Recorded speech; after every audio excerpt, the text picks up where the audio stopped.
Hey guys, let us continue with our world history series. So today's topic is Japan's rise. So the question is Japan only Asian country to escape colonization from the West. Why? So what are the reasons? We have to give some reasons. Some of the reasons are no ports open for foreign to step in. So we all had ports through which foreign invasion started, but whereas in case of Japan they didn't have open port for them to step in. Then limited trade only with Dutch and Chinese. Then they had very limited trade and no intrusion to Japan intrusion is not easy, so that is a major reason. So Commodore Matthew C. Penry, he's an American naval officer. So he gave this concept of gunboat diplomacy. What is it? Fleet of guns to show the strength of USA. So at this time, Meiji comes to power in Japan. In 1857, Britain, Great Revolt of India. Then Russia, Crimean War. USA, Civil War by Negroes. So these are the various wars faced by major powers like Britain, Great World, Russia, Crimean War, USA Civil War by Negroes. So during this time, Meiji comes to power in Japan. What are the things Meiji did? Restoration. Meiji restorations are investment in basic industry.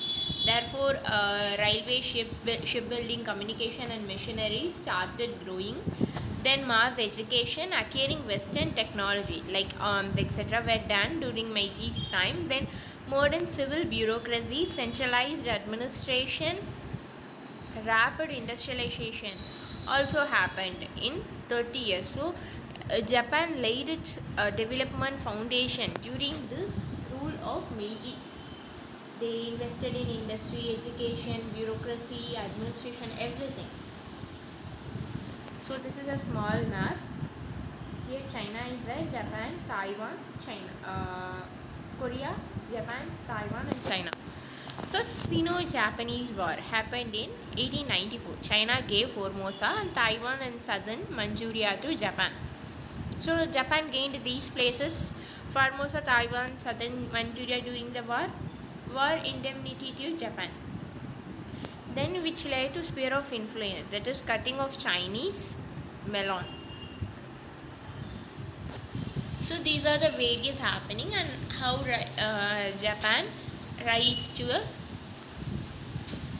developed country during that time, status of developed nation.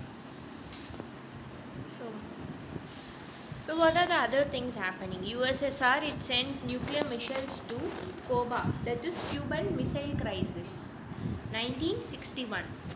So Cuban Missile Crisis was happening. USSR sent a nuclear missile to Cuba. Then policy of brinkmanship versus the Cuban Missile Crisis. So this is the thing which is happening.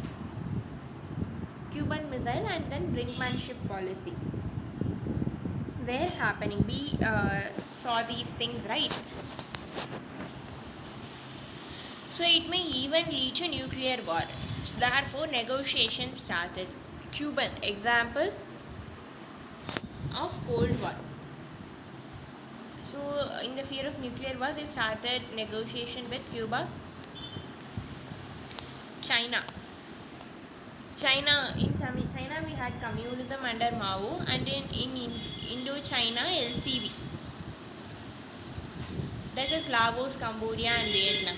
Viet Minh means communist coalition was there in Vietnam.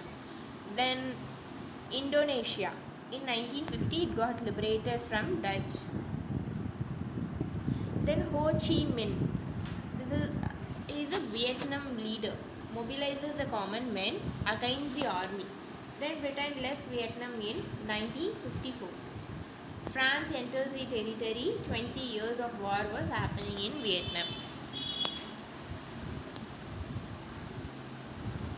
So this is the black name for USA. This 20 years of war is because of USA. That is France helped by USA. So USA got a bad name because of this. Then when the liberation of various countries happened in 1957, Malaysia, 71 Singapore, 97 Hong Kong. So this is how various countries got liberated in various years. Then in USSR, the position of communism is declining post 1950s. In China, Mao, a dictator, large scale famine, millions lost their lives. So this is the situation in China. There also communism is getting affected severely. Then what started was agri-revolution in China. Since population was very high, they were very easily able to produce more, and they also need more food for consumption, right? So mobilize people from agri to manufacturing. So this is post Mao's death. They were into manufacturing activity. Then what happened? People's participation in governance decreased. Volatile situation in economy. Therefore, planned to open economy for investment. Foreign investment started coming up. So in 1918, Zheng Xiaoping, he became the president of China, and he decided to have plans for mixed economy. SEZ, the number of SEZ rised, then at least employment for one member from every family. Such policies were introduced, and USSR was unhappy with communism, seeing China's growth, right? Because as soon as China opened its economy, it started growing. So even USSR thought, even we have to open our economy, right?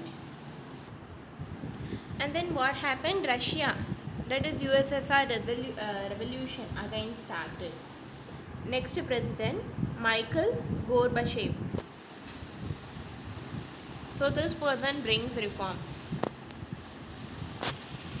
called as glasnost perestroika, meaning openness or restructuring. So in Russia, revolution started. So the next president, Michael Gorbachev, started opening the economy or restructuring the economy. So he allows for petitions to come up. Sudden change led to more revolt.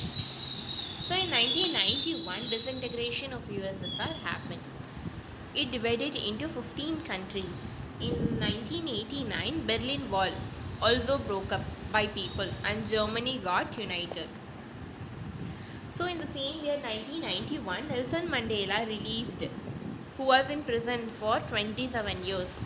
Then South Africa, which had 10% of white, that is Britain people, and 90% of own people. So they all heard the speech of Mandela on kindness. People gave up violence and made him as the president, Nelson Mandela. Then in 2000, what happened? He got Nobel Prize, Mandela. So for Nelson Mandela, two famous or favorite leaders are Mahatma Gandhi and Michael Gorbachev. Because Michael Gorbachev, he accepted what people wanted. At the time, people wanted to open up the economy, so he accepted it, which is a major decision in Russia that time. So this is how various happened during the 1990s. So that's all for today. Thank you.